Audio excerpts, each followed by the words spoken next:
Welcome back. इस वक्त जो मुल्क की सूरत हाल है, जहाँ पर महंगाई इंतहाई उरूज पर है और लोगों के जो मामलात हैं वो इंतहाई दुगरगू हो चुके हैं। जहाँ पर इस वक्त जिक्र हम कर रहे हैं कि शमसी सोसाइटी में जो आज एक अंधुनाक वाक़या पेश आया है, उसकी वजूहात आखिर हो क्या सकती हैं? अगर 4 माह से तनख्वाह नहीं मिली थी, सबसे बड़ा अलमिया ये होता है कि अगर किसी शख्स को रोज़गार लगा हुआ है और 4 माह तक आसरा दिया जाए तो वो उस आसरे के अंदर चलता रहेगा। ऐसा नहीं करें। अगर नौकरी नहीं है, काम आप ना करवाएं उससे, ताकि वो कहीं दूसरी तरफ रोज़गार हासिल करें। ये तमाम जो भी फैक्ट्रीज़ हैं, जो भी इदारे हैं या जहाँ पे लोग काम करते हैं, उनसे एक दर्दमंदाना अपील भी है। साथ ही साथ इस वक्त इस तरह के अंधुनाक वाक़यात जो हैं उसकी वजूहात ये हैं कि लोग आसरे के अंदर रहते हैं और इस मुश्किलात का शिकार हो जाते हैं। बखैर असल में एक इंसान जो पहले 25,000 रुपये कमाता था, इन 4 सालों में अगर हम 5 सालों में अगर हम सरकारी अदाद शुमार भी देखें ना, तो एवरी ईयर 20-22-24% की इन्फ्लेशन हुई है। यानी कि 100% तो हो ही गया। जो चीज़ पहले वो 25,000 में मैनेज कर लेता था, अब वो 50,000 में भी उससे मैनेज नहीं होने वाली। और इन 4-5 सालों में बजाय कि लोगों की सैलरीज इंक्रीज होती, या तो उनमें कट लग गया है या फिर लोगों की जॉब्स चली गई हैं। तो ऑब्वियसली ऐसा रेंट जो पहले 10-12-14 हज़ार रुपये कराची में कहीं ना कहीं आपको अपार्टमेंट मिल जाता था, अब 25,000 रुपये से कम में आपको कहीं रेंट नहीं मिल रहा। बिल्कुल सही कह रहा है। बिजली की जो कीमतें हैं, ये हमारे फॉर्मर प्राइम मिनिस्टर इसका एतराफ़ भी कर चुके हैं कामरान खान के प्रोग्राम में कि दुनिया की महंगी तरीन बिजली पाकिस्तान में मिल रही है। मैं अक्सर बाहर ट्रैवल करता रहता हूँ और ये बात मैं खुद प्रैक्टिकली ऑब्जर्व कर चुका हूँ कि हमारी जितनी बिजली पाकिस्तान में महंगी है, इतनी बिजली तो दुनिया के फर्स्ट वर्ल्ड में भी महंगी नहीं है। तो जब आप लोगों को, कंज्यूमर्स को, जब आप बिजली महंगी दे रहे हैं, पेट्रोल आपने इतना ही एक्सपेंसिव कर दिया है जितना वो दुनिया के दूसरे ममालिक में है, या एटलीस्ट उस लेवल पे ले गए, $1 के लेवल पे, तो लाजमी बात है गरीब कैसे गुजारा करेगा? उसको बाइक इस्तेमाल करनी है या बस इस्तेमाल करनी है या रक्षा इस्तेमाल करना है, ऑफिस जाने के लिए कोई तो उसको मोड ऑफ ट्रांसपोर्ट लेना है। अच्छा, वो उसमें फंसा हुआ है। बच्चों की स्कूल की फीस है, स्कूल की फीस भी अपने टाइम बाय टाइम बढ़ती गई हैं। ना वो स्कूल अफोर्ड कर पा रहा है, ना वो ट्रैवल अफोर्ड कर पा रहा है, ना वो रेंट प्रॉपर दे पा रहा है। तो लाजमी बात है इससे इंसान की अपनी जो साइकोलॉजिकल मूड होता है, ये तो हम एक आम आदमी भी बता सकता है कि अगर हम फाइनेंशियल क्राइसिस में हो तो लाजमी बात है फिर घर का माहौल भी ख़राब होता है। जब आप अपनी फैमिली की नीड्स पूरी नहीं कर पाते, क्योंकि हर चीज़ तो फैमिली मेम्बर्स नहीं समझ पाते। हर चीज़ ज़रूरी नहीं है कि आपके बच्चे समझें। हम ठीक है अपने लाइफ पार्टनर्स के बारे में कह सकते हैं कि बीवियां समझ जाती हैं, ठीक है, लेकिन आप बच्चों को तो नहीं समझा सकते। उनकी जो भी नीड्स हैं, उनको अगर कोई स्कूल के लिए लंच बॉक्स चाहिए तो आप आजकल उसको अफोर्ड नहीं कर पा रहे हैं। इस कलेक्टिव इशू को लेकर जो है ना, हमारे लाजमी बात है कि सिविक सोसाइटी में एक फैमिली सिस्टम में बहुत जोर की ज़रब लगी है और इससे बाहर निकलने के लिए अब हमें टाइम दरकार होगा। अगर ये हुकूमत, जो करंट गवर्नमेंट है, अगर ये सिंसियरिटी से जल्द अज जल्द, जैसे कि इसाकदार साहब लंदन से बैठ के दावे करते थे कि मैं आऊंगा और डॉलर को रोक लूंगा, प्रैक्टिकली देखा जाए तो हमारा इशू है ही डॉलर। हम इस वक्त मैन्युफैक्चरिंग में बहुत पीछे हैं और मैन्युफैक्चरिंग से आगे बढ़ने के लिए हमें टाइम दरकार है। पाकिस्तान में ये तो बखैर आपको भी अंदाज़ा होगा कि अगर आप हम 5 लोग बैठे हैं और कोई एक बंदा आके बोलता है कि यार मेरे पास 1 करोड़ रुपए की इन्वेस्टमेंट है, तो 5 को एक ही सजेशन सूझती है कि यार एक काम करो, प्रॉपर्टी में इन्वेस्ट कर दो। यानी कि आप कोई मैन्युफैक्चरिंग के लिए फैक्ट्री लगाने का उसको मशवरा नहीं देंगे, आप कोई प्रॉपर कारोबार का उसको एडवाइस नहीं देंगे। आप क्या करेंगे, यार इन्वेस्टमेंट कर दो कहीं भी। तो ये जो एक माइंडसेट हमारा डेवलप हो गया है पिछले 8-10 सालों में कि हमें हर उस काम में इन्वेस्ट करना है जिससे मुल्क को कोई फायदा ना हो, हम कुछ चीज़ क्रिएट नहीं कर रहे, मैन्युफैक्चर नहीं कर रहे, तो लाजमी बात है इसका बोझ हम पे बढ़ता जा रहा है, बढ़ता जा रहा है। अच्छा साहिब, इसमें एक जिक्र हम ज़रूर करेंगे। अभी हमने ऐसे मुनीर साहब का जिक्र किया था, अल्लाह उनके दर्जात को बुलंद फरमाए। ऐसे मुनीर साहब मारूफ सनतकार भी थे और उन्होंने जो है वो एक आम पिसा हुआ तबका है, उसके लिए भी उन्होंने बहुत कुछ उनके लिए खदमात उन्होंने की हैं। शहर कराची के लिए बहुत उन्होंने काम किया। दर्द दिल रखने वाले एक साहब थे, अब इस दुनिया में नहीं रहे। इस वक्त शहर कराची से वो बहुत चाहते थे कि बने, लेकिन जब नहीं बना तो दिल बर्दाश्त होकर वो लाहौर चले गए। तो इस तरह बहुत सारे सनतकार शहर कराची छोड़ रहे हैं। तो क्या आपको लग रहा है कि यहाँ पे हुकूमत सिंध जो है उनको सही तरह से मोटिवेट नहीं कर पा रही? देखिए, सिंध गवर्नमेंट सहूलियात नहीं दे पा रही। रजाक साहब जो है वो गुफ्तगू कर रहे थे। असल में बात यह कि सिंध में तो इन्हीं की हुकूमत है और कई सालों से है, मतलब 2-3 डेकेड्स हो गए हैं उनकी हुकूमत को। अब ये तो इनको समझने की बात है कि कराची से क्यों यहाँ से क्यों लोग उठ के जा रहे हैं। सिर्फ लाहौर नहीं जा रहे, लोग अपना बिजनेस समेट कर लपेट कर पाकिस्तान से बाहर जा रहे हैं। एक ज़माना था पाकिस्तान की टेक्सटाइल के जो बड़े बड़े बिजनेसमैन थे, उन्होंने अपनी फैक्ट्रीज उठाकर यहाँ से बांग्लादेश शिफ्ट कर दी थी। अब क्या हुआ है, इंटरनेशनल मार्केट में बांग्लादेश की जो है वो स्टैंडिंग ज़्यादा हो गई है। आप किसी भी बाहर बड़े स्टोर चले जाएं, आज से 10, 12, 14 साल पहले आपको हर दूसरी प्रोडक्ट मेड इन पाकिस्तान नज़र आती थी, चाहे वो कोई जीन्स बनाने की बड़ी कंपनी हो, चाहे वो कोई शर्ट्स बनाने की बड़ी कंपनी हो, पाकिस्तान वॉज एवरीवेयर। अब आप जाएं, आपको बांग्लादेश छाया हुआ नजर आएगा, जिससे उनकी इकोनॉमी पे नजर भी आता है कि वो हमसे आगे बहुत आगे बढ़ गए हैं। अब ये पीपल्स पार्टी की जो गवर्नमेंट है, मैं आपको एक छोटी सी मिसाल देता हूँ। ये मार्टन रोड के साथ जमशेद रोड है, इससे आधे कराची का रोजाना गुजर होता है, क्योंकि शहर जाने के लिए वो मेन एक रास्ता है। वहां पर पिछले 1.5 साल से जमशेद रोड टूटी पड़ी थी। वो 1.5 साल बाद अल्लाह अल्लाह करके इन्होंने बनाई, और बनाई ऐसे कि बराबर में सीवरेज की और पानी के पाइप रखे हुए हैं, जिससे मैं कल उसको देखकर हैरान हो गया कि मालूम है कि ये दोबारा टूटेगी। ये आप क्या मजाक कर रहे हैं? बिल्कुल ऐसे ही चल रहा है। कमीशन कहाँ से आएगा? क्योंकि मैं जहाँ आपने इस बल्दियाती इंतखाबात अभी सामने है हमारे। बिल्कुल, बल्कि अगर आप कोरंगी रोड की तरफ जाएं, कयूमाबाद की तरफ अगर आप जाते हैं, वहाँ पर रोड जिस तरीके से बनाया है और बनाने के बाद आगे जाके छोड़ दिया जैसे कोई नाराज़ी है।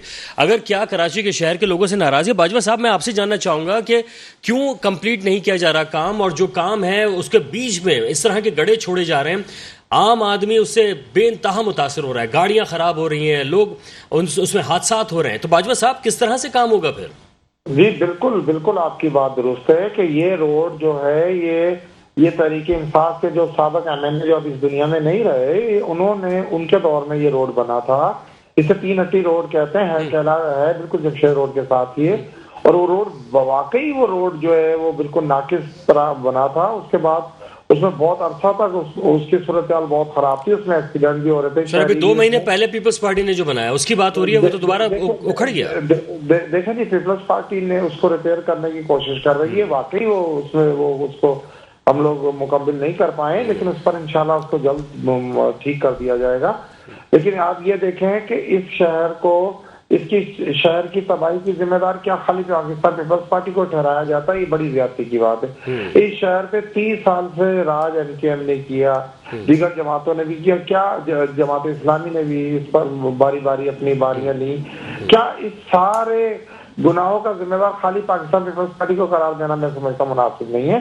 लेकिन ये बात आपकी बिल्कुल दुरुस्त है कि उस सड़क को बेहतर होना चाहिए। आवाम की सहूलियात के लिए उसे बेहतर तरीके से बनाना चाहिए। अच्छा। इस पर मैं तो अपने एडमिनिस्ट्रेटर साहब जो हमारे कराची के मुस्तफा वहाब साहब से, चीफ मिनिस्टर साहब से भी गुजारिश करूंगा कि इस पर बिल्कुल एक इंक्वायरी बिठाएं इसे, और जिन लोगों ने भी ये नाकिस मटेरियल इस्तेमाल किया, चाहे इस दौर में या साबिक दौर में, उनको बिल्कुल कैफरे किरदार तक पहुंचाना चाहिए। ये इंसानी मसला है, ये हमारे कराची का मसला है, ये इंसानों का मामला है। उन सड़कों पर इंसान गुजरते हैं। बिल्कुल मैं इस पर अपनी पार्टी में भी आवाज उठाऊंगा और अपने चीफ मिनिस्टर साहब से भी गुजारिश करूंगा, और इंशाल्लाह हम इसे बेहतर करके देंगे कराची के शहरियों के लिए, इसे मजीद बेहतर करेंगे। और कराची की बहुत सारी सड़कें एडमिनिस्ट्रेटर साहब माशाल्लाह पूरे कराची में काम कर रहे हैं। जगह जगह माई कलाची रोड देखें आप, उसकी उन्होंने बनाया, कोरंगी रोड उन्होंने बनाया, बहुत सारे।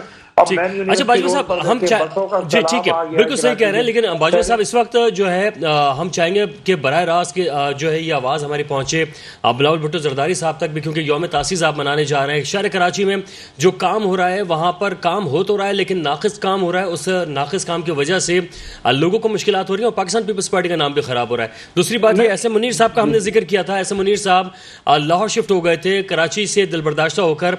आपको जैसे अभी हमने बताया था कि सऊदी अरब ने जो है उसे अंदाजा है कि 2050 में अगर पेट्रोलियम के मामलात उसके खराब होंगे तो उसने नियॉन नाम का एक शहर बसा रहा है ताकि वहां से उसको कम से कम आमदनी हो सके। शहर कराची आपका बना बनाया माशी हब है ये, तो जब इसकी हालत खराब होगी तो माशी हब की हालत खराब होगी, ताजिर चले जाएंगे। तो कम से कम इसको बेहतर करने की तरफ तवज्जो तो दीजिए।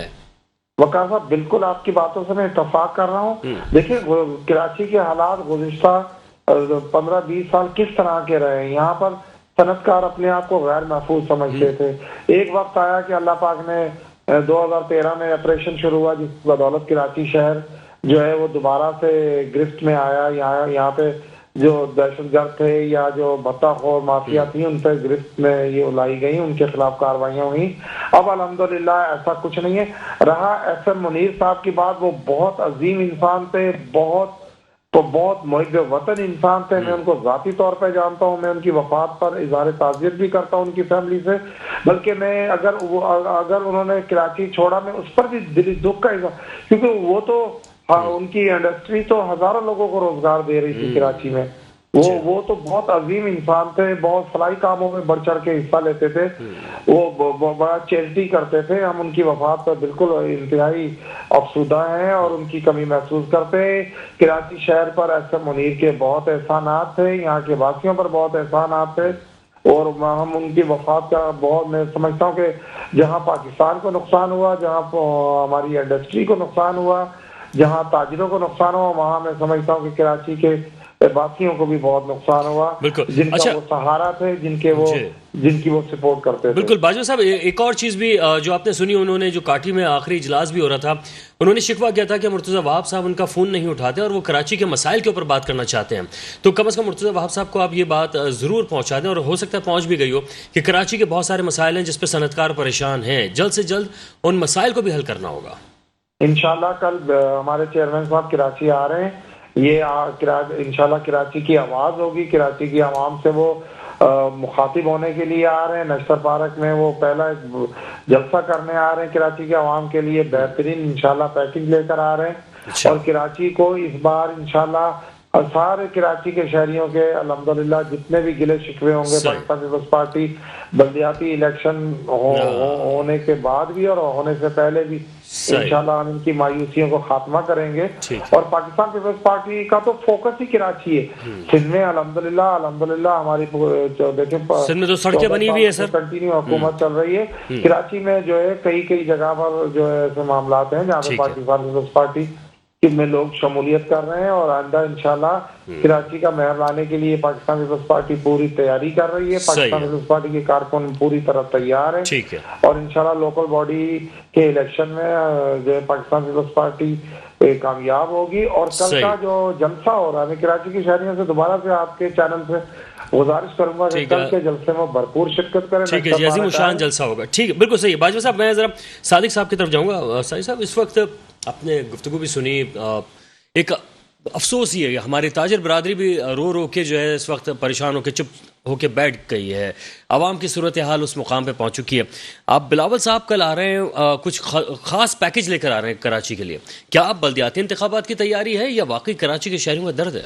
देखिए, टाइमिंग तो ऐसी है कि अभी किसी भी किस्म की सियासी ऐलानात या कोई भी पैकेज का ऐलान करना ऑब्वियसली वो बल्दियाती इंतखाबात के लिए उसी की तरफ उनके लिए पॉजिटिविटी की तरफ जा सकता है। लेकिन वक़ार, ये बात, आप भी इसी शहर में रहते हैं, मतलब प्रैक्टिकल बात है कि बल्दिया में पहले कोई भी रहा हो, चाहे एमकेएम रही हो, एमकेएम के ज़्यादा टाइम गुजरा है, या पीपल्स पार्टी रही हो, काम इन्होंने कभी भी ढंग से करके नहीं दिया। मैं आपको जो जमशेद रोड का जो भी बता रहे थे, उस रोड का नाम तीनट्टी वाली रोड, मैं मतलब आपको इतना मतलब बता रहा हूँ कि मतलब एक मजाक है, जहांगीर एक मजाक है। वो रोड अभी बनी है 1-2 महीने पहले और पाइप बराबर पड़े हुए हैं, यानी कि पता है कि वो दोबारा खुदनी है। जब दोबारा खुदनी है तो बना क्यों दी? मतलब ये आप किस लेवल की करप्शन कर रहे हैं।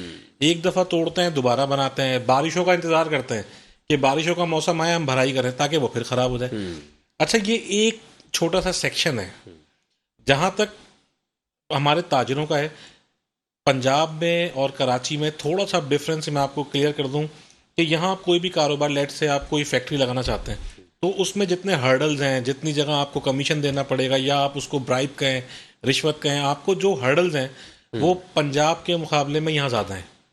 अगर वहाँ आपका काम 5 स्टेप्स में हो रहा है तो यहाँ वो 20 स्टेप्स में हो रहा है। तो लोग ये देख देख कर तंग आ गए हैं।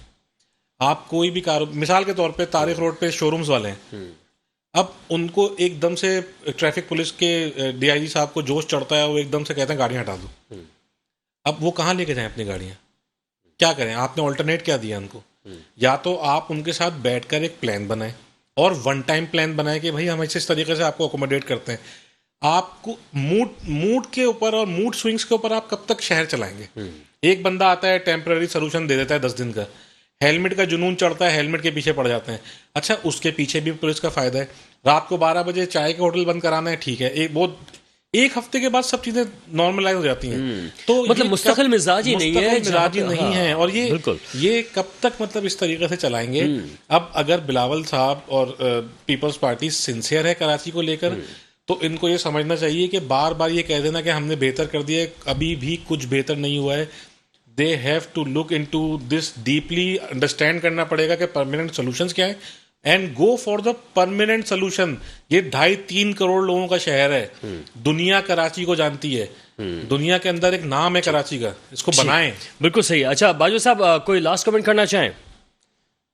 बस सर, मैं तो कराची के शहरियों को दोबारा से यही गुजारिश करूंगा कि वो कल के जलसे में भरपूर शिरकत करें और भरपूर इसमें अपनी शिरकत को लाजिम बनाएं, ताकि हम आपके मामलात को, कराची के मामलात को इंशाल्लाह दुरुस्त करने में हमें मदद मिलेगी। और पाकिस्तान पीपल्स पार्टी कराची के मसाइल हल करने में बिल्कुल दिलचस्पी रखती है। मैं अक्सर पार्टी मीटिंग्स में यही बातें होती हैं कि हमारा फोकस कराची है, कराची के अवाम इंशाल्लाह पाकिस्तान पीपल्स पार्टी के साथ खड़े हैं। और मैं कल के जलसे के लिए दोबारा से कराची के अवाम से गुजारिश करूंगा कि वो भरपूर शिरकत फरमाएं। जनाब बहुत शुक्रिया रज़ाक बाजवा साहब, आपने अपना कीमती वक्त इनायत फरमाया। एक छोटे सा ब्रेक है, वापस आएंगे और कंटिन्यू करेंगे बल्दियाती इंतखाबात के भी हवाले से और शहर कराची के हवाले से भी हमारे साथ रहिएगा। Welcome back. इस वक्त शहर कराची की सूरत हाल के साथ जो मुल्क की सूरत हाल है उस पर भी यकीनन बात करना बनती है, क्योंकि मुल्क की सूरत हाल का असर पूरे पाकिस्तान पर हर जगह पे ही होता है। इस वक्त हमें ज्वाइन किया है अदनान इस्माइल साहब, पाकिस्तान तहरीक इंसाफ से ताल्लुक़ रखते हैं। अदनान साहब आपका भी बेहद शुक्रिया, आपने हमें ज्वाइन किया। अदनान साहब, इस वक्त बात की जाए अगर तहरीक इंसाफ की, खान साहब ने बहुत सारे वादे किए, पूरे ना हो सके, उसके बाद दावे किए, वो भी पूरे ना हो सके, और अब मुतालबात किए हैं, वो भी पूरे ना हो पाए। एक एक करके मुतालबात भी उनके जो है वो नाकामी से दो चार हुए। अब क्या स्ट्रेटजी है? क्या इस वक्त पंजाब और केपी हुकूमत तोड़ेंगे, उसके बाद क्या करेंगे? फरमाइएगा। जी शुक्रिया आपका। बिस्मिल्लाहिर्रहमानिर्रहीम। इसमें आपने जो ये सारी बातें की भाईजान, हम तो बिल्कुल स्टैंड पर खड़े हैं पाकिस्तान के लिए। ये जो बाकी सारी जमातें हैं जो ये पॉलिटिक्स कर रही हैं इस वक्त आपके सामने, ये सिर्फ पॉलिटिक्स हो रही है, खिदमत नहीं हो रही पाकिस्तानी कौम की। हमने जो है हमने यहाँ तक किया कि हमने इनको मौका दिया चलने का ताकि मईशत बेहतर हो, वो भी नहीं हो पाई। मईशत का इतना बुरा हाल है कि मिस्टर इस्माइल इनकी पार्टी के कहते हैं कि मईशत जो है वो इस वक्त राउंड द कॉर्नर है डिफॉल्ट होने की। पार्टी का कोई स्टांस नहीं है मुल्क के लिए। मुल्क में मईशत बेड़ा गर्क हो चुकी है और अभी भी ये चाहते हैं कि जी कोई नई डेट ना आए, इलेक्शन ना हो, ऐसे ही सब चलता रहे। तो ये कब तक चलेगा? मुल्क आपका फिर डिफॉल्ट कर जाएगा, उसका जिम्मेदार कौन होगा? ठीक। अच्छा, जैसा भी आपने जिक्र किया कि मिफ्ता इस्माइल तो कह चुके हैं कि मुल्क जो है ख़तरनाक हद तक जो है वो डिफ़ॉल्ट होने की जानिब बढ़ रहा है। ऐसे ही जब आपकी हुकूमत थी तहरीक इंसाफ की, तो शबर जैदी साहब के भी बयानात जो हैं वो रिकॉर्ड पर हैं और आपके जो दीगर लोग हैं उनके भी रिकॉर्ड पर हैं, जब वो कह रहे थे कि मुल्क जो है दिवालिया हो चुका है तकरीबन। तो सर इस तरह के स्टेटमेंट तो आते रहते हैं।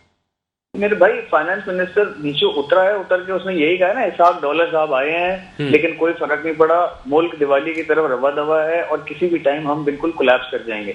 तो उन्होंने अपनी पार्टी के लिए कहा ना। अब आप मुझे ये बताएं कि जो असेंबलियों की बात आपने की सेकंड, वो असेंबलियां तो हमने तहलील कर दी हैं। हमने तो रेजिग्नेशन जो है वो सारे एमपीए ने पार्टी के अपनी वफादारी निभाई और उन्होंने सारे एमपीए ने अपने रेजिग्नेशन सबमिट करा दिए हैं। तो जिस दिन खान साहब अनाउंस करना चाहेंगे कर सकते हैं। लेकिन क्या आप समझते हैं कि इस वक्त जो पंजाब की हुकूमत है आपकी, जो इश्तराकी हुकूमत है, वज़ीर आला पंजाब जो है वो इस पर रजामंद हो जाएंगे कि वो खान साहब की बात को फौरन माने, या उनके साथ जो दीगर लोग हैं, और आपकी जमात में भी बहुत से ऐसे लोग हैं, कंप्लीट होने दीजिएगा सर, कि क्या आपकी जमात में बहुत से ऐसे लोग हैं जो कि नून लीग के लोग थे जो इस वक्त कन्वर्ट हुए थे, क्या वो भी आपके साथ खड़े होंगे? मेरा ख्याल है कि वीडियो बयान बड़ा वाज़ेह क्लियर है चौधरी परवेज इलाही साहब का, और उन्होंने वीडियो पैगाम में कहा कि ये खान साहब की अमानत है, ये चीफ मिनिस्ट्री खान साहब की अमानत है, ये सूबा खान साहब का है। जब वो कहेंगे मैं 1 मिनट भी लगाऊंगा, आधे मिनट में रेजिग्नेशन दे दूंगा। ठीक है, ये तो आपके पास एक प्रूफ आ गया। बाकी कराची सिंध की जहां तक आप बात करते हैं, सारे रेजिग्नेशन सबमिट हो चुके हैं, पंजाब के भी हो रहे हैं, वो भी हो जाएंगे। हमें इंशाल्लाह आप एक भी नहीं देखेंगे कोई पीछे हटेगा। हमारी पार्टी से जो सामने आएगा वो खुल के आएगा। अच्छा, कंटिन्यू इजलास इस वक्त जारी रखा हुआ है परवेज इलाही साहब ने। अगर वो समझते हैं कि उनके खिलाफ कोई अदम एतमाद की तहरीक नहीं आ जाएगी तो वो इजलास को अगर मुलतवी करते हैं तो उसके बाद ही आएगी वो, तो क्यों कंटिन्यू रखा हुआ है? देखें, थोड़े दिनों में देख ले आने वालों में क्या होगा। ये आपको क्या लग रहा है कि अदम एतमाद ला सकते हैं और ला नहीं रहे क्या? अच्छा नहीं, पहले अदम एतमाद से पहले अब वो यही चाह रहे हैं कि एतमाद का वोट लें, जो वजीर आला पंजाब है वो एतमाद का वोट हासिल करें। तो क्या आप समझते हैं कि एतमाद के वोट पूरे पड़ जाएंगे उनको?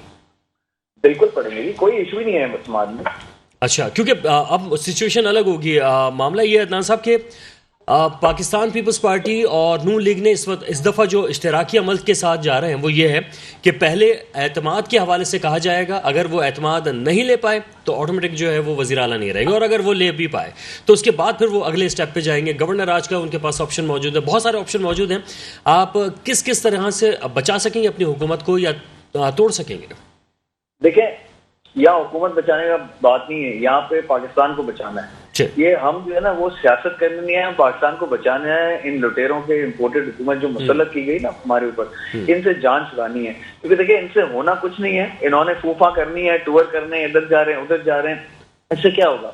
आप मुझे बताएं, मुल्क एक बिल्कुल एक्सट्रीम डेड सिचुएशन में खड़ा हुआ है कि किसी वक्त भी खुदा ना खास्ता, अल्लाह ना करे कभी पाकिस्तान में ऐसा हो कि हम डिफॉल्ट कर जाए। अब उसके बाद आप क्या समझते हैं कि जो पाकिस्तान के इदारे हैं वो सेफ तो नहीं रहेंगे? इसमें न्यूक्लियर है, इसमें बहुत सारी चीजें हैं, वो तो सेफ नहीं रहेंगी। हम किधर खड़े हुए हैं? हम एट वर्स्ट खड़े हैं और हम बचा रहे हैं अपनी सियासत के लिए हमारी कुर्सी बच जाए किसी तरह। बिल्कुल। अच्छा, जैसा भी आप अर्ली इंतखाबात कराएं, ठीक है, कौम को फैसला करने दें, ठीक है, उसके बाद तेल पानी सब बराबर सामने आ जाएगा और उसके बाद आप देख लीजिएगा कि कौम किस तरफ खड़ी है। जिसको कौम सिलेक्ट कर रही है उसको आने में क्या प्रॉब्लम, क्या है, डरी क्या है? बिल्कुल सही बात है। और ये जो भी आपने जिक्र किया है ना कि ये इंतखाबात आप डिले कर रहे हैं, ठीक है, लेकिन ना साहब अभी आपने बल्दियात पे भी आ रहे हैं, बल्दियाती इंतखाबात कराने की वो कहते हैं हमारे पास फोर्स नहीं है। बिल्कुल, बल्दियात पे आते हैं, बात करेंगे, लेकिन एक सवाल का जवाब जरूर दे दीजिएगा। जो अभी आपने जिक्र किया वो फवाद चौधरी साहब भी कह चुके हैं कि ये बैग उठाते हैं और सैर सपाटे के लिए निकल जाते हैं। सर, वो सैर सपाटा नहीं, तुर्किया जो गए हैं वो तो शहबाज शरीफ साहब तो नेवी के हवाले से उन्होंने जो जहाज के इफ्तिताह किया है और दीगर मामलात हैं, सनतकारों को लेकर आ रहे हैं, सरमायाकारी के लिए काम कर रहे हैं, तो क्या ये सर सैर सपाटे? भाई मेरे, वो जिस तरह जाते हैं और जाके उन्होंने वो पहले भी पाकिस्तान की शान और शौकत करा चुके हैं कि हम एक दिगारी कौम है। जो आपके वजीर आज़म की स्टेटमेंट थी, कोई ऐसे अपनी कौम को कहता है? आप अपने बच्चों को ऐसा कहेंगे?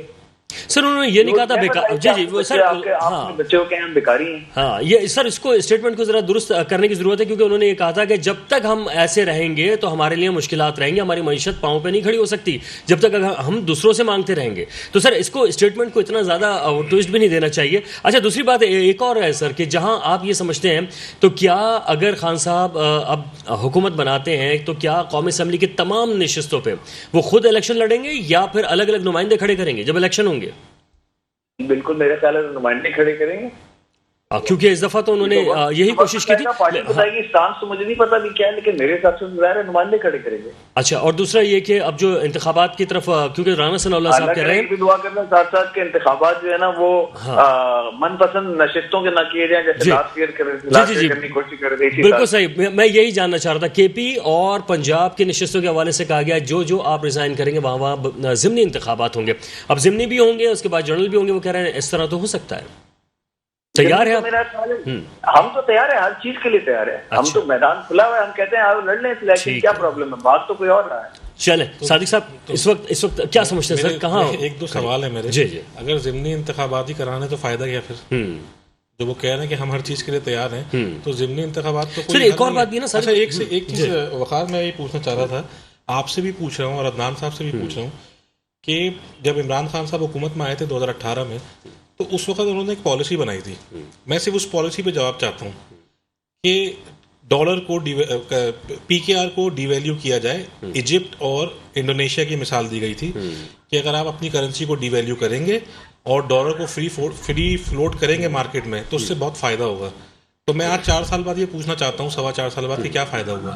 सर 225 पे पहुंच गया। हाँ, तो इससे आवाम का क्या फायदा हुआ? क्या वो पॉलिसी कामयाब हो गई? बढ़ गया क्या फायदा हुआ इस चीज का? दूसरी बात ये कि ये जो कहते हैं ना इम्पोर्टेड गवर्नमेंट, तो मैं कोई पीपल्स पार्टी या नून लीग या किसी और पार्टी का तर्जुमान नहीं हूँ, लेकिन आज की ही खबर बता रहा हूँ कि फवाद चौधरी खुद एक बड़े मुल्क के एक एनवॉय से मिले हैं, यानी उसके जी हाँ, एम्बेसडर से मिले बिल्कुल मिले। हैं। इमरान खान साहब की अभी पिछले हफ्ते यूके के एम्बेसडर से मुलाकात हुई है। तो दूसरों पे इल्जाम लगाने के साथ साथ अगर आप भी वही काम कर रहे हैं तो फिर क्या और उन्हीं difference है? ममालिक के लोगों से मुलाकातें हो मतलब समझ में नहीं आता मुझे किस किस्म का ये बयानियां है क्या। ये तो सोशल मीडिया की एक जो बहुत ही लो लेवल के लोग जो जंग कर रहे होते हैं ना, जो आपस में बहस कर रहे होते हैं, अगर हम टीवी पे बैठ के भी ऐसी बातें करेंगे तो क्या फायदा इन चीजों में। बिल्कुल। अदनान साहब क्या कहेंगे? भाईजान मैं तो ये कहूंगा कि अगर आप ये पहले से ये मानने को तैयार हैं, इसका मतलब कि आप किसी से मिले हैं और ये सब हुआ है। अभी आपने ही तो कहा कि हम मिल रहे हैं तो आपको प्रॉब्लम है, तो इसका मतलब आप भी किसी से मिले हैं। नहीं और ये सब आपने अपनी बात को बिल्कुल वाज़ेह कर दिया कि नहीं, ऐसा क्या? तो हुआ है। नहीं, नंबर वन मैं- जो हम कह रहे थे, नहीं ये नहीं तो हम नहीं कह नहीं रहे नहीं नहीं वो उन लोगों की बात कर रहे हैं जो फवाद चौधरी की मुलाकातें हुई हैं और जो आप जी, मैं इसी की बात कर रहा हूँ कि वो कह रहे हैं कि हम मिले हैं, तो अगर ये भी इसका मतलब मिले थे ना, हम यही तो इनसे कह रहे हैं कि आप मिले थे और उसके नहीं बाद regime देखिए, change वो हुआ है पूरा। तो पीडीएम तो इस वक्त गवर्नमेंट में है, तो वो तो लाजमी बात है दूसरे ममालिक से राब्ते करते होंगे। पीटीएम तो मेरे लेकिन भाई पीडीएम तो PTI 13 जमातों का एक मिक्स था जो इनका एक ही मिशन था कि खान साहब को गिराना है, हुकूमत गिरा के चेंज करना है। अब कहाँ गई पीटीएम? बिल्कुल अदनान, आपकी बात ठीक है कि पीडीएम 13 जमाते हों या 1300 जमाते हों, सिर्फ सवाल ये है कि अगर वो दूसरे ममालिक से मिलते हैं, बात करते हैं, उनका तुर्की जाना ठीक नहीं है, तो फिर पीटीआई वही काम क्यों कर रही है? और अब तो आप हुकूमत में भी नहीं है। असल में अदनान भाई मैं थोड़ा सा इसको और भी जरा वो करूं कि देखें तहरीक इंसाफ ने असल में वो वादे कर रखे थे जिसके अगेंस्ट वो जा खड़ी हुई है, इस वजह से सवाल ज्यादा बन रहे हैं तहरीक इंसाफ से। कौन से वादे कर रखे थे? सर आपने जितने वादे दावे किए सारे के सारे उससे यू टर्न लेते चले गए। पूरा प्रोजेक्ट हमने करना शुरू किया, ग्रीन लाइन पूरा हमने किया, वादे दावे आप सर कह रहे हैं। पूरा हम तो कराची में भी काम कर रहे थे, एमक्यूएम के होते हुए काम कर रहे थे, हालांकि मैंडेट तो उनके पास था। ठीक है। अच्छा चले आगे बढ़ते हैं क्योंकि कुछ ऐसे सवाल हैं जिनके जवाब भी हासिल तलब है कि सर बल्दियाती इंतखाबात के मामला हैं इस वक्त, अब फाइनल जो है वो इंतखाबात होने जा रहे हैं, क्या जमात इस्लामी से मुकाबला करेंगे या एमक्यूएम से? किससे मुकाबला है? ये आप किससे सवाल करें भाई? आपसे सर अदनान भाई।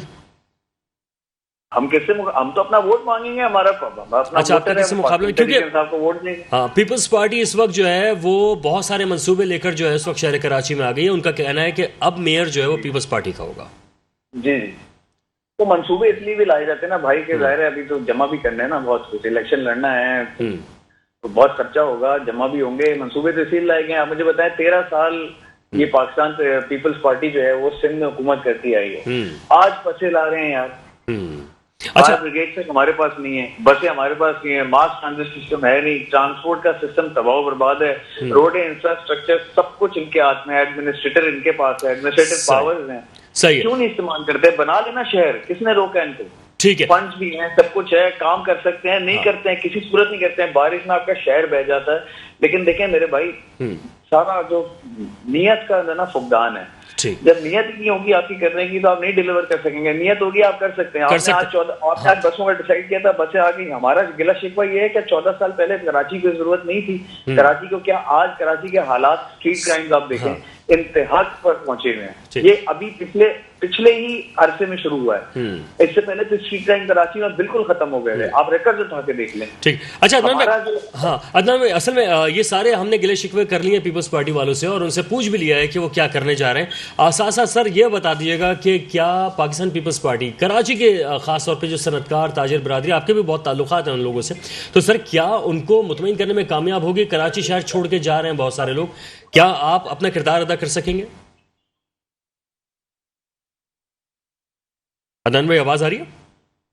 सॉरी, दोबारा मैं आपसे ये जानना चाह रहा हूं कि इस वक्त जहां पे ये बल्दियाती मामला भी है सर, एक बहुत बड़ा इशू है, शहर कराची के सनतकार और ताजर जो हैं वो शहर कराची छोड़ने पे मजबूर हो रहे हैं यहाँ की सूरत हाल के बाइस। क्या तहरीक इंसाफ अपना कोई किरदार अदा कर सकेगी इसमें?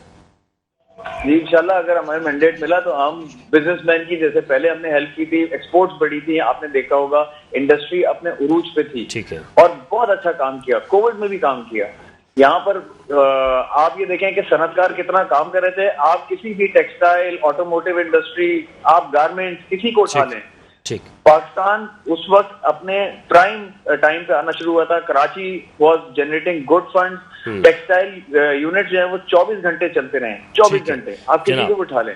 और आज कोविड के बावजूद, और आज ऐसा क्या हुआ मेरे भाई कि सनतकार छोड़ के बकौल आपके बिल्कुल। मेरी आपने बात ही मुंह की छीन ली कि वो यहाँ से जा रहे हैं। Why? Because there is no business. मैं यही जानना चाह रहा था और यही कहना चाह रहा था कि पाकिस्तान तहरीक इंसाफ भी अपना किरदार जरूर अदा करे। अदनान भाई बेहद शुक्रिया, आपने अपना कीमती वक्त दिया। सादिक भाई आपका भी बेहद शुक्रिया। और जो सियासी जमात है उनसे हमारी मौतबाना गुजारिश है कि शहर कराची के ताजरों को मुतमईन करें ताकि शहर कराची जो है वो दोबारा से फलता फूलता नजर आए और रोशनों का शहर जो है दोबारा से बन सके। वक़ारुल हसन को भी इजाज़त दीजिएगा। अल्लाह हाफ़िज़।